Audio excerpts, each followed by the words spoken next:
Kita akan baca Alkitab. Pembacaan Alkitab kita terdapat di dalam kitab Yakobus 5 ayat 12 hingga ayat yang ke-20. Yakobus 5 ayat 12 hingga ayat yang ke-20, dan perikop tema pembacaan Alkitab kita mengenai sumpah dan doa untuk orang sakit.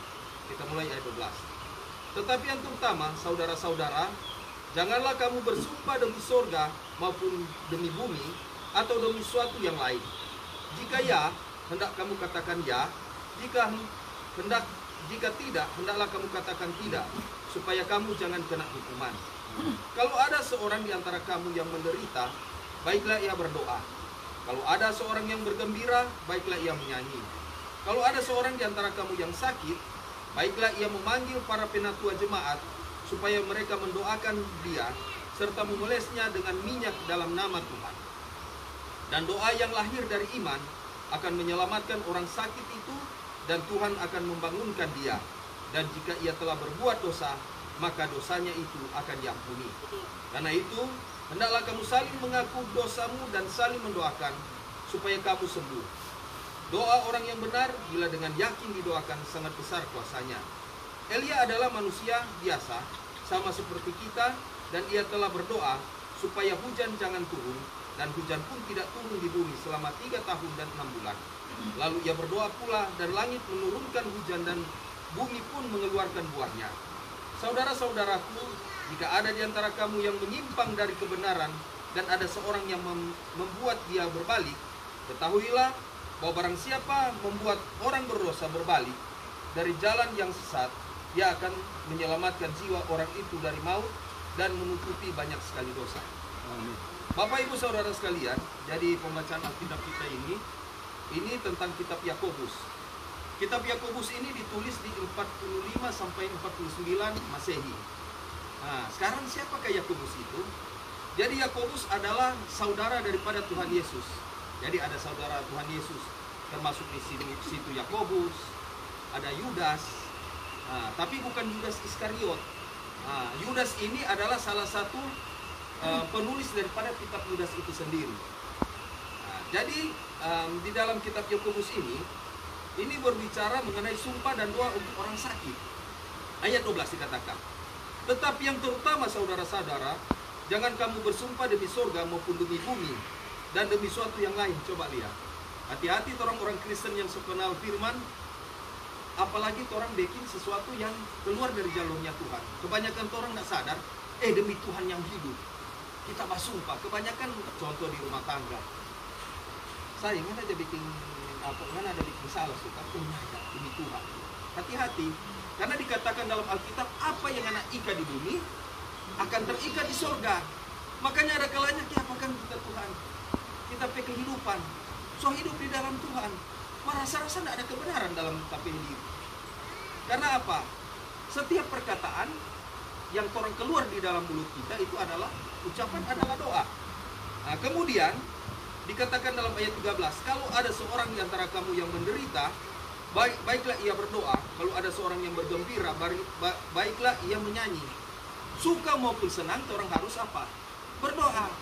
Berdoa, baik susah maupun senang, berarti berbicara tentang ucapan syukur. Tuhan, terima kasih Tuhan, hari ini saya diberikan kesehatan, kekuatan. Tuhan sudah menolong, memimpin, sehingga tadi kita perjalanan dari Manado sampailah di Kalasei. Kenapa? Bapak Ibu Saudara sekalian, ada guna orang datang di tempat ini. Mungkin bagi orang lain, habis waktu nah. Bikin apa nggak mau datang di sini? Bikin apa? Baku dapat dengan Ibu Mila, Ibu Reta. Ibu Reta bayangkan dari jauh, dari Matugas sampai ke Kalasei. Kenapa? Dorongan Roh Kudus itu kuat pada orang pediri. Makanya Ibu Elipe biasa, putra, jangan kiranya apa? jangan kiranya padamkan rohmu, biarkan api rohmu menyala-nyala dan layanilah Tuhan. Jadi orang sebagai orang Kristen, ngana jangan padamkan ngana pero itu. Saya nanti sekarang, dulunya seorang yang tidak masuk dalam keselamatan orang seberang sana, ketika masuk Kristen, nanti sekarang Tuhan diapakan? Rasanya kalau nyana ada ibadah rupa minus. Rasanya kalau nyana ibadah rasanya kurang lengkap. Orang perhatikan, bersyukur orang sekarang ini yang masih sehat, masih kuat. Karena satu saat orang akan dipanggil Tuhan. Jadi pertanyaan, apa orang so siap di sini? Coba masalahnya ada yang so siap, tetapi dia ragu-ragu, Tuhan mau masuk surga atau enggak? Makanya di sini orang harus membangun hubungan intim dengan Tuhan. Itu sangat penting, Bapak Ibu Saudara sekalian. Keselamatan itu bukan nanti orang mau jadi pendeta. Keselamatan itu bukan nanti orang jadi hamba Tuhan biasa. Tetapi keselamatan itu harus kau kerjakan di dalam kehidupanmu, di dalam tingkah lakumu. Saya tanya Pak istri, ketika kita bertobat, tapi HP, tapi itu aja pegang. Iya tuh, nggak ada aneh. Kejujuran di dalam rumah tangga ini bikin setan di dalam rumah tangga. Dulu kasihan, oh Tuhan, Martin sobat teleponin, tahu Ines tuh. Karena tidak ada pemberesan dalam kehidupan. Tetapi ketika sudah hidup di dalam Tuhan, dulunya dia jabat telepon, sekarang kita yang balik telepon. Ya saya jam begini pulang kantor, kenapa kita ada di sini? Amin. Jadi itu berarti ada buah-buah pertobatan. Ayat 14. Kalau ada seorang di antara kamu yang sakit, nah ini bagi yang sakit, baiklah ia memanggil para penatua jemaat. Kalau penatua dalam bahasa Yunani disebut apa? Diakon. Nah, penatua, kepenatuaan. Nah, supaya mereka mendoakan dia serta mengolesnya dengan minyak dalam nama Tuhan. Minyak ada dua pengertian. Ada minyak yang dari Tuhan disebut jadi ada yang krio, itu Yesus, sama dengan contoh Yesus diurapi oleh Allah itu sendiri, itu namanya krio. Kalau minyak urapan ada patoran, DP nama alepo, cuma minyak oles biasa. Nah, coba kita lihat di Yakobus 5 ayat 14. Enggak. Tadi di 1 Yohanes 2 ayat 27 dikatakan begini. Sebab di dalam diri kamu tetap ada pengurapan yang telah kamu terima daripadanya. Karena itu tidak perlu kamu diajarkan oleh orang lain. Tetapi bagaimana pengurapannya mengerjakan kamu tentang segala sesuatu. Dan pengajarannya itu benar, tidak dusta, dan sebagaimana ia dahulu telah mengajar kamu, demikianlah hendaknya kamu tetap tinggal di dalam dia. Intinya di sini, perhatikan orang dia, jangan sampai hamba-hamba Tuhan menafsirkan ini. Orang bilang, oh orang ada urapan. Ini sebenarnya ayat ini, kalau orang bilang di 1 Yohanes 2 ayat 27, ini kalau orang tarik ke atas ini berbicara antikris. Orang kok tidak perlu diajarkan. Karena orang ada minyak urapan, yang apa? Yang alepo itu. Nah sekarang kan ini antikris berarti orang-orang yang keluar dari jalurnya Tuhan. Apa orang mau perlu kasih ajarkan? Tidak perlu. Karena orang yang antikris ini berarti sudah menyimpang dari jalannya Tuhan. Kalau kita lihat di dalam Matius 6 ayat 17 dikatakan, tetapi apabila engkau berpuasa, minyakilah kepalamu dan cucilah mukamu. Nah, DP bahasa Yunani bilang, sudenesto aleipsai, aleipo artinya aleipo, souten apelen kaito prosopon so nipsai. Jadi kata aleipo bukan krio. Kalau krio itu Yesus yang mengurapi Yesus adalah Allah itu sendiri, itu DP nama krio. Tapi kalau orang itu aleipo cuma minyak biasa oles. Makanya di sini orang mesti apa? Mesti perlu hamba-hamba Tuhan. Nah, Markus 6 ayat 13 dikatakan, dan mereka mengusir banyak setan dan mengoles banyak orang sakit dengan minyak dan menyembuhkan mereka. Jadi hati-hati Bapak Ibu Saudara sekalian. Ketika ada orang sakit, hamba-hamba Tuhan, hati-hati orang menumpangkan tangan. Kalau orang banyak menumpangkan tangan, orang sendiri orang pedok tidak benar. Banyak backing doh. Kita selalu lupa itu 1 Timotius ya, kita mau pakai 5 ayat 22 kalau tidak salah. Dia bilang begini. Nah ini 1 Timotius 5 ayat 22, jangan engkau terburu-buru menumpangkan tangan atas seorang, dan janganlah terbawa-bawa ke dalam dosa orang lain. Ngana berdosa, orang ini berdosa kok ngana tumpang tangan, dobol. Berarti ngana akan berhadapan namanya pengadilan Kristus Yesus. Makanya ada kalanya kalau tidak ada pemberesan, bereskan dulu dengan Tuhan. Ini kita bicara firman, tidak mau menyinggung siapapun. Artinya belajar bersama-sama, jangan cepat menumpangkan tangan, apalagi orang sakit. Di dalam nama Tuhan Yesus Kristus. Nih tahu orang baru mau mati. Dalam nama Tuhan Yesus, nih tahu orang aduh nak betul ini. Jadi ngana akan berhadapan dengan pengadilan Kristus Yesus. Makanya coba di ayat 1 Timotius 5 ayat 24 dia bilang, dosa beberapa orang mencolok seakan-akan mendahului mereka ke pengadilan. Belum masuk pengadilan Kristus, sudah paling yang kena dosa. Belum masuk ini. Makanya dikatakan dosa beberapa orang mencolok seakan-akan mendahului mereka ke pengadilan. Tetapi dosa beberapa orang lagi baru menjadi nyata kemudian ketika ngana berhadapan di pengadilan Kristus. Pak Ronalabe, oh sudah bagus. MC misalnya, oh ngana bikin kejahatan. So ngana sudah paling ngana pedosa kom pengadilan Kristus, ngana akan berhadapan di tahta pengadilan Kristus. Langsung ke ngana kurang pilih jo. Mau lempar di Gehana kah? Mau lempar ke apa ini? Ke Hades. Itu ada tingkat neraka. Yang pertama Hades atau disebut Seol, yang kedua Gehana. Nah, lautan api. Jadi orang harus hati-hati. Selanjutnya, orang kembali lagi di pembacaan Alkitab kita. Nah, jadi orang harus lebih kuat. Jangan sampai orang sendiri jatuh ke dalam dosa. Nah, coba kita lihat di dalam Yakobus 5 ayat 14. Dia bilang, kalau ada seorang di antara kamu yang sakit, baiklah ia memanggil para penatua Jumat supaya mereka mendoakan serta mengolesnya dengan minyak. Sudah. Ayat 15, dan doa yang lahir dari iman akan menyelamatkan orang sakit itu, dan Tuhan akan membangunkan dia, dan jika ia telah berbuat dosa, maka dosanya itu akan diampuni dengan jalan apa? Orang kata dia bilang, mau terima Yesus sebagai Tuhan, aduh Tuhan, dia bilang, pendeta kita sakit. Bagaimana supaya dia bisa terlepas dari sakit penyakit? Orang tanya dulu, jangan langsung tumpang tangan berdoa. Bro, sakit apa? Oh, kita kok ada pemberesan dengan Tuhan. Berarti minta pengampunan, pengakuan dosa. Ngana mengaku bahwa ngana kehidupan di hadapan Tuhan kotor. Tuhan, sama dengan tuh apa cerita dan dia bataria bagaimana? Dia bataria begini. Yesus Kristus anak Allah, ampunilah dan kasihanilah aku orang yang berdosa ini. Berarti mesti ada pengampunan. Biarlah hamba Tuhan mau berdoa, satu tahun hamba Tuhan mau berdoa tumpang tangan. Kalau dia tidak mengaku DP dosa, kalau dia tidak ada kerendahan hati di hadapan Tuhan, tetap dosa itu ada pada dia. Dan biar 1000 kali ngana mau berdoa DP yakin nak mau baik. Cara satu-satunya minta dia bertobat. Baru orang sebagai hamba Tuhan, sebagai apa? Wakil Allah, baru orang mendoakan dia. Coba.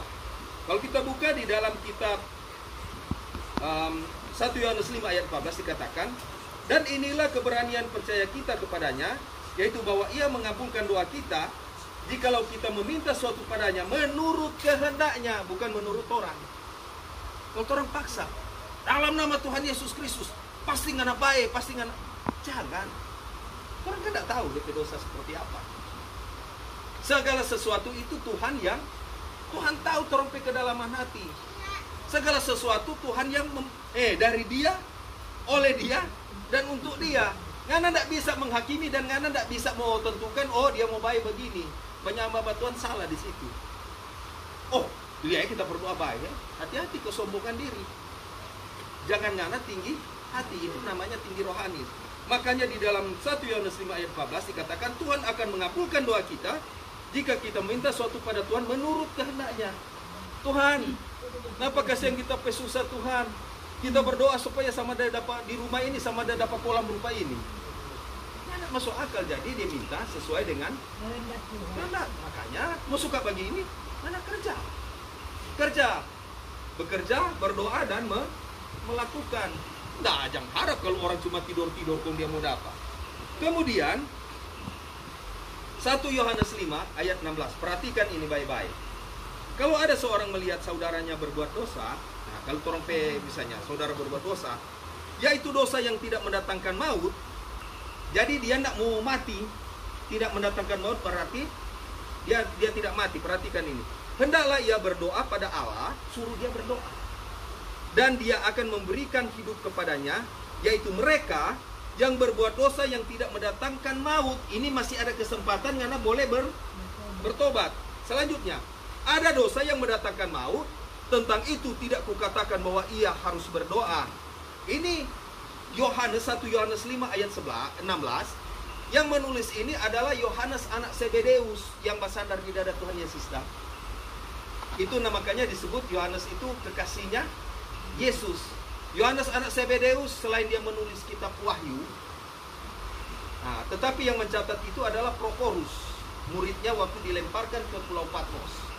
1 Yohanes ini Yohanes anak Zebedeus. Makanya Yohanes anak Zebedeus bilang, kalau ada dia bilang dosa yang tidak mendatangkan maut, berarti masih ada kesempatan. Bertobat jo Prur. Biar so info tadet. Masih ada kesempatan. Mengaku jangan apa dosa. Percaya Tuhan akan lepaskan. Di dalam nama Tuhan Yesus sembuh, pasti sembuh. Mar jangan kalau Tuhan so tentukan. Sama dengan itu di internet dan YouTube. Dia so injak dia so dulu Alkitab, kok dia bilang, "Mana? Mari bataru, 1 bulan kok kita mau mati." Toh? Dia mau coba-coba dengan kitab suci. Karena Amsal 3 ayat 13 tuh kan, jangan meremehkan firman Tuhan. Siapa meremehkan firman Tuhan akan menanggung akibatnya. Akhirnya dapat struggle Tuhan. Ada tato salib. So jualnya Tuhan Yesus.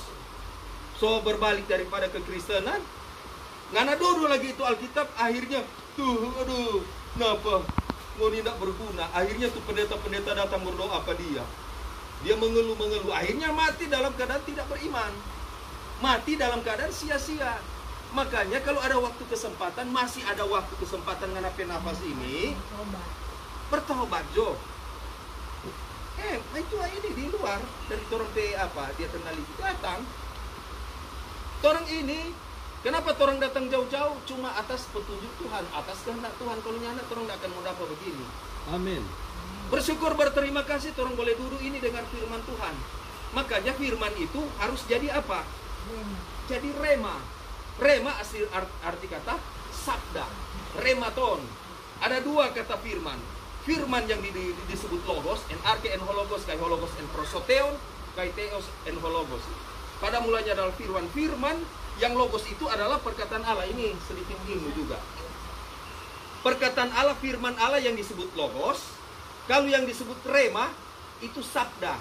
Perkataan Yesus itu disebut sabda. Namanya rema. Atau dalam bahasa rematon, itu Yunani, bahasa Yunani. Jadi usahakan itu firman itu. Makanya dia bilang iman timbul dari pendengaran, dan pendengaran akan firman Kristus. Jadilah pelita. Makanya firman itu disebut pelita. Dia disebut firman itu pelita kakiku, firmanmu pelita bagi kakiku, terang bagi jalanku, sebagai suluh, sehingga orang itu tidak buta. Butanya di mana? Ngana tangkis akan Jo. Ketika ngana tidak belajar hidup di dalam firman Tuhan, kok ngana tanpa di Hades, mau jadi suluh apa? Mau jadi terang apa? Gelap ngana pe kehidupan. Tempatnya di neraka. Ketika ngana hidup di dunia, sungguh-sungguh Jo. Kok pasus dah usah coba cerita kita mau ketua ini. Anggap orang semua ini ketua. Makanya kita ada kalanya ketika panggil ketua, rasa-rasa makan puji, ini lagi organisasi ini. Cuma organisasi memuliakan nama Tuhan. Kalau orang di Kopassus, Pak sayang lebih baik begini. Ya Pak Alfi, Pak Jalan, Pak Alfi, sudah pengumuman. Karena saya nih kita suka mau sambut orang teman-teman ini belajar. Semua belajar. Putra, luar biasa ini anak. Amin. Minta berdoa. Akhirnya sekarang so berdoa. Tetapi itu dorongan. Makanya kalau kau berteman dengan orang-orang yang berimankan kepada Tuhan, karena bergaul dengan orang-orang terang, hidupmu akan jadi terang. Tak transfer. Dan putra ini semangat. Tetapi yang dibutuhkan bagaimana semangat orang mau melayani Tuhan. Melayani Tuhan, Bapak Ibu Saudara sekalian, bukan karena jago bahotbah di sini. Oleh pikir enak bahotbah begini, mar Tuhan tuntun karena kehidupan. Menjadi hamba Tuhan siapa bilang enak? Kalau orang mau jadi pendeta, bayangkan di kantor, bayangkan ada teman pendeta. Dong dia kore begini ketika pendeta suatu sama. Ya, masa pendeta begitu? Pendeta itu mulai lihat orang pebini.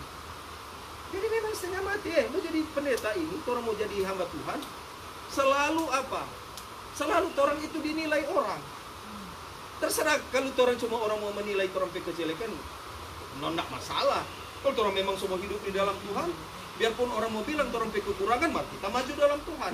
No problem orang bilang, kita pun begitu. Siapa bilang kan Alkitab bilang Roma 3 ayat 10, seperti ada tertulis tidak ada yang benar, seorang pun tidak. 1 Yohanes 1 ayat 8 bilang, jika ngana mengatakan ngana benar berarti kau menipu diri sendiri. Tetapi ingat, jangan pakai ayat ini kalau orang sudah mau bertobat. Baking cobain mau bahas khotbah panjang. Paling pokok ini, orang ke Pasus Mission, orang harus bersatu. Baku-baku sayang, baku-baku baik. Toh Pak Alkipe gaco ini, berusahalah hidup damai dengan semua orang, baku-baku sayang. Semua hampir rata-rata orang pendeta gaco ini, Ibrani 12 ayat 14. Baku support. Makanya orang kita lebih suka, mari orang bangkitkan ini Kopassus. Bukan milik Pak Ronald, bukan milik Pak Romi, bukan milik siapa-siapa, milik orang semua orang ini. Kalau ada hal-hal yang baik untuk membangun untuk Kopassus, mari silakan. Yang misalnya yang lemah mau suka belajar, disinilah wadah Kopassus. Mari orang belajar. Orang ciptakan penginjil-penginjil yang betul-betul mau melayani Tuhan. Tetapi yang paling pokok, jaga ngana hati, hamba Tuhan. Jaga ini. Jangan melihat siapa-siapa. Tuhan layak enggak kita. Pelajar. Inilah manusia kotor lagi. Ketika bertobat sudah habis. Orang harus belajar sehingga orang punya pengurapan itu dari Tuhan. Apapun ngana colia. Ketika orang hidup benar kemarin sampai ada hujan ada kekayaan penginjilan jalanan, waktu ada berdoa berhenti. Mujizat. Itu mujizat itu Tuhan kehendaki bagi orang yang mengandalkan Dia. Nyanda ada lain. Nah, selanjutnya, sudah terlalu panjang. Ayat terakhir, ayat 20. Ketahuilah bahwa barang siapa membuat orang berdosa berbalik dari jalannya yang sesat. Nah ini perhatikan. Ia akan menyelamatkan jiwa orang itu dari maut dan menutupi banyak dosa. Ngana yang berdosa, ngana menangkan dia, kau dapat jiwa yang datang kepada Tuhan. Maksudkan menangkan jiwa berarti orang hidup yang benar. Mari orang kumpul. Tidak usah jauh lihat orang teman-teman kurang. Orang jauh dulu sekarang. Ketika orang lihat ada orang banyak kurang, perbaharui jauh, perbaiki orang sendiri. Ini jelek kan? Berarti, aduh Tuhan, berarti jadilah pelajaran. Aduh, kalau kita bikin begini kan DP dampak. Kita udah belajar. Tapi istri, biar begini, dulunya kecil sekali tapi main tua. Aduh, megang hati. Ketika hidup benar, apa sekarang? So begini DP badan. Gede. Jadi ini dia bilang dari apa? Bibit unggul ini. Jadi orang yang paling pokok, orang iman harus orang harus subur. Orang iman iman. Berarti apa yang anak tanam di tanah yang subur menghasilkan iman yang baik. Paling pokok kembali ke Kopassus. Orang mesti semangat melayani Tuhan. Tunjukkanlah bahwa orang adalah hamba-hamba Tuhan yang punya kualitas. Ibu Reta kemarin semua mau siap-siap kesaksian, Ada macam dulu. Ibu Reta. Kenapa? Karena ada roh di dalam hidupnya. Dia punya semangat. Putra, bayangkan kesian selama hidup.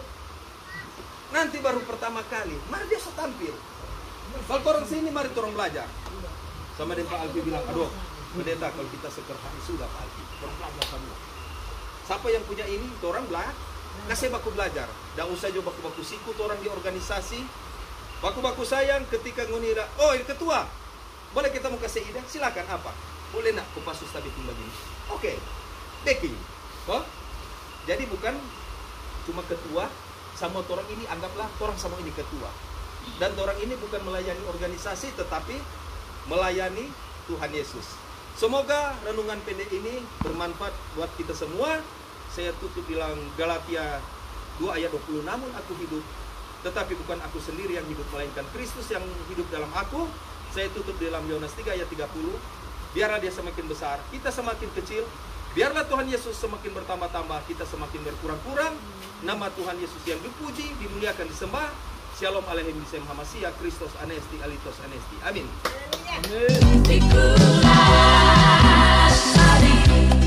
Amin.